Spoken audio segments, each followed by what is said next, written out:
వివరాలు చూద్దాం. కాళేశ్వరంపై అప్పటి కేబినెట్ సబ్ కమిటీ ఏం చెప్పింది? సబ్ కమిటీ సూచనలతోనే బ్యారేజీలను నిర్మించారా లేదా? ఇప్పుడిదే రాజకీయ దుమారానికి దారితీసింది. మేడిగడ్డ, సుందిళ్ల, అన్నారంలో బ్యారేజీలు నిర్మించాలని కేబినెట్ సబ్ కమిటీ సూచించిందని ఈటెల ఇటీవల చెప్పారు. అయితే ఈటెల అబద్దాలు చెప్తున్నారని అప్పటి సబ్ కమిటీలో ఉన్న ప్రస్తుత మంత్రి తుమ్మల కౌంటర్ ఇచ్చారు. దీంతో గత ప్రభుత్వ కేబినెట్ సబ్ కమిటీ నిర్ణయంపై గందరగోళం నెలకొంది.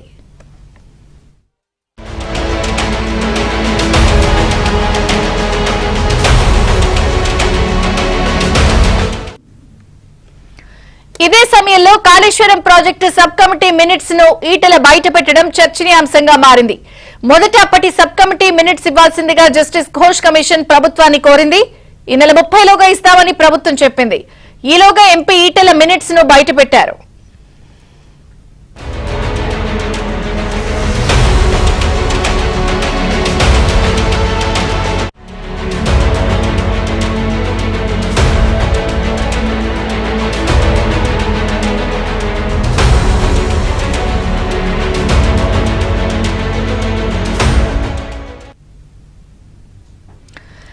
మొత్తానికి మొన్న జరిగినటువంటి కాళేశ్వరం కమిషన్ కి సంబంధించిన విచారణలో కేబినెట్ సబ్ కమిటీపై గత గందరగోళం నెలకొంది.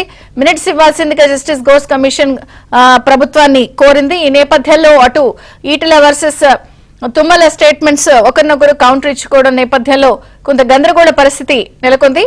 పూర్తి వివరాలు మా ప్రతినిధి రాజేష్ అందిస్తారు.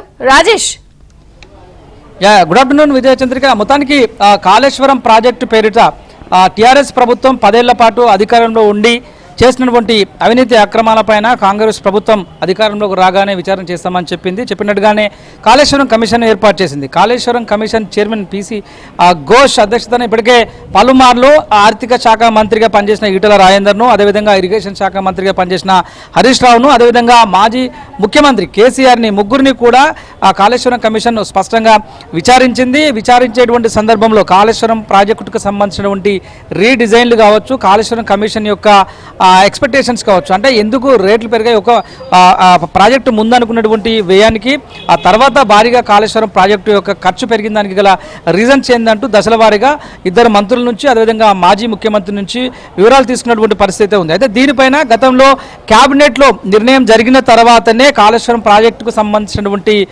తుది నిర్ణయం, ఫైనల్ నిర్ణయం బయటకు వచ్చిందంటూ పదే ప్రచారం జరిగింది. అయితే పర్టికులర్గా కాంగ్రెస్ పార్టీ, అదేవిధంగా భారతీయ జనతా పార్టీ, రెండు పార్టీలు కూడా ముఖ్యమంత్రిగా పనిచేసినటువంటి కేసీఆర్ తానే అన్నీ, అంటే కర్త కర్మ క్రియ అన్ని తానే కాళేశ్వరం ప్రాజెక్టు డిజైన్ చేశారు. కాళేశ్వరం కాస్ట్ కూడా పెరిగిన దానికి కారణం కూడా కేసీఆర్ దానికి పూర్తి బాధ్యత వహించింది. ఇంజనీర్ల సలహాలను సైతం పక్కన పెట్టి ఆయన సొంత నిర్ణయాలను కాళేశ్వరం ప్రాజెక్టును డిజైన్ చేసే ప్రయత్నం చేశారు. దానిలో భాగంగానే మేడిగడ్డలో 2 పిల్లర్లు కుంగిపోయిన పరిస్థితి నెలకొంది. దాంతోపాటుగా కాళేశ్వరం ప్రాజెక్ట్ అనేటువంటిది కేసీఆర్ కుటుంబానికి, కల్వకుంట కుటుంబానికి ఒక ఏటీఎం మిషన్ లాగా మారిందని దేశ ప్రధాని నేరుగా కామెంట్ చేయడం కూడా అప్పట్లో చాలా చర్చనీయాంశమైంది. అయితే ఈ నేపథ్యంలో కాళేశ్వరం కమిషన్ ఎదుట విచారణకు హాజరయ్యేటువంటి సందర్భంలో ఈటెల రాజేందర్, పర్టికులర్గా బీజేపీ ఎంపీగా ఇప్పుడు ఆయన ప్రతినిధి వహిస్తున్నారు. గతంలో ఆర్థిక శాఖ మంత్రి హోదాలో కాళేశ్వరం ప్రాజెక్టుకి ఆయననే నిధులు విడుదల చేశారు. నిధులు విడుదల చేయడానికి ఆర్థిక శాఖ మంత్రిగా ఆయన లీడ్ తీసుకున్నారంటూ కాంగ్రెస్ పార్టీ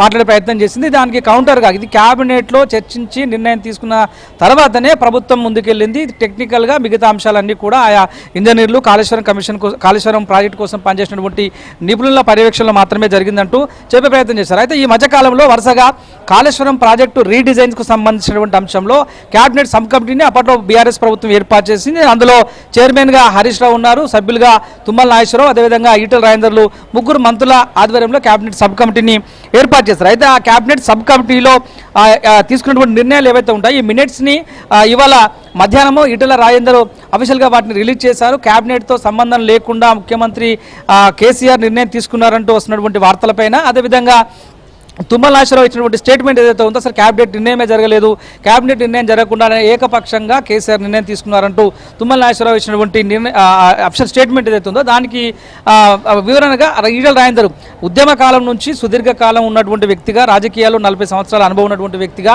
ఆర్థిక శాఖ మంత్రిగా 7 సంవత్సరాల పాటు బీఆర్ఎస్ పార్టీలో నేను పనిచేసిన అనుభవం ఉన్నటువంటి వ్యక్తిగా అనేక అంశాలు కేసీఆర్కు సంబంధించినటువంటి పర్సనల్ విషయాలు, రాజకీయపరమైనటువంటి విషయాలు, ఇతరత్ర అంశాలన్నీ కూడా చాలా దగ్గరగా ఉండి చూసినటువంటి వ్యక్తిగా తాను చెప్తున్నాను, ముగ్గురు కమిటీతో కూడినటువంటి ఒక సబ్ కమిటీ అప్పట్లో 14 అంశాలపైన రాష్ట్ర ప్రభుత్వానికి రిపోర్ట్ ఇచ్చింది. ఈ 14 అంశాల్లో పర్టికులర్గా 12వ రికమెండేషన్లో అప్పటి ప్రాణహిత చేవేళ్ళ ఇప్పటి కాళేశ్వరం ప్రాజెక్టుని రీడిజైన్ చేయాలని చెప్పేసి నిర్ణయం తీసుకున్నారు. వీటితో పాటుగా భూసేకరణ సమస్యలు, అంతర్రాష్ట్ర వివాదాలు, ప్రాణహిత చేవేళ్ళ దేవాదుల ప్రాజెక్టు, సుజల స్రవంతి, దుమ్ముగూడెం, అదేవిధంగా ఎస్ఆర్ఎస్పి కింద వరద కాల్వ లాంటి అనేక అంశాలకు సంబంధించి ఆ ప్రాజెక్టులో నిర్ణయం తీసుకున్నారు. కాబట్టి ఇన్ని రోజులు రాష్ట్ర ప్రభుత్వం కాస్త వ్యూహాత్మకంగానే ఈ యొక్క కేబినెట్ సబ్ కమిటీ ఇచ్చినటువంటి రిపోర్ట్ ఏదైతుందో ఆ మినిట్స్ని విడుదల చేయకుండా ఉంది. ఇవాళ ఈటల రాజేందర్ వాటిని విడుదల చేయడంతో ఏది వాస్తవమైనటువంటి ఒక గందరగోళానికి అయితే తెరలేసిందని చెప్పి